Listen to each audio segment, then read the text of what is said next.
So we are going to be talking first right now to State Senator Joe Pennacchio, and we're talking a little bit about curbing the governor's emergency powers. Now at 10 o'clock this morning, New Jersey's Senate Republicans, they're going to be live streaming an independent hearing to discuss Governor Phil Murphy's policies throughout the pandemic and lockdown. And we do have State Senator Joe Pennacchio here joining us this morning. Senator, it's so good to hear. Good to see you. Well, thanks for having me on. Yeah, and every time I see your name, I go to the jingle when you were running. Jersey Joe Pennacchio. We lost that one, so I don't know how effective that jingle was. All right. So, Senator, can you tell us a little bit about this hearing? Because I'm reading about how both sides wanted to look into what has been happening with how the state has handled COVID, but this hearing is Republicans. Tell us about it. Well, it's not by choice. We had actually had a commitment with the Democrat leadership that we would have a bipartisan committee meeting hopefully with subpoena powers. Now, this was no less than what was done for Bridgegate, where Republicans and Democrats got together, got subpoena powers, and the rest is history.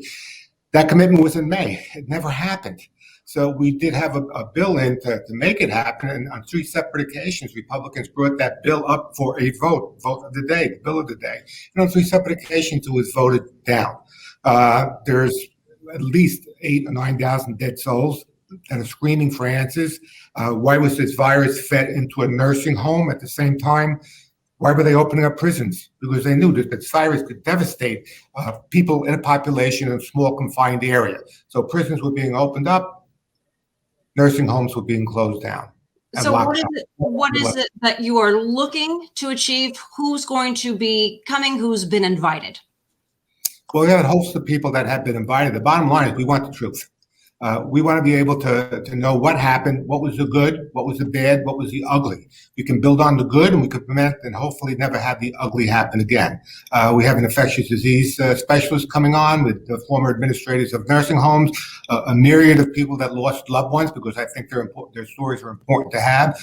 We have a former reporter who broke the story up in, I think it was in Wanacue or Franklin, the first nursing homes that were devastated in New Jersey. So we have a very interesting mix of people. To me, first and foremost, I want to make sure that we know what, if any, science was applied. It's always science and data that's supposed to be driving public policy. So far, I see that sorely lacking, and I want to make sure that maybe I'm making a mistake. Maybe there was a type of science that we just don't know about. Could be political science, but nevertheless, I think that those silent screams of 7, 8, 9,000, 10,000 people that died of COVID in nursing home, I think are deserving of at least of those answers. Senator, and as you just acknowledged, we've had about 8,000 deaths in nursing homes, veteran homes, long-term care facilities. What do you hope is going to be the result of this hearing? Well, first of all, why did they die? Why can't we compare ourselves? I know we were basically lockstep with New York, but why weren't we lockstep with Florida? Florida has a population that's 2.5 times our population. Their nursing home census is twice our nursing home census. And if you take a look at their deaths per capita, it's far less than our deaths. And, you said the number, I think 7 or 8,000. We don't know.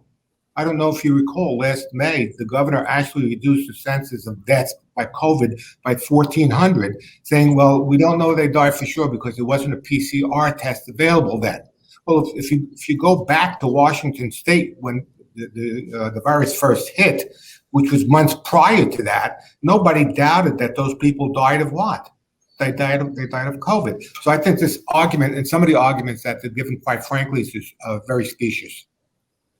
Well, Senator Pennacchio, thank you so much for sharing a little bit about this and explaining what's going to be happening. And it's going to be live streaming at 10 o'clock a.m. And you can actually watch it here or on the app of NJ on Air, New Jersey on Air. And thank you. We hope that you come back and give us some updates on what you find and how you're working with both sides of the aisle on this to get accountability, to protect the most vulnerable.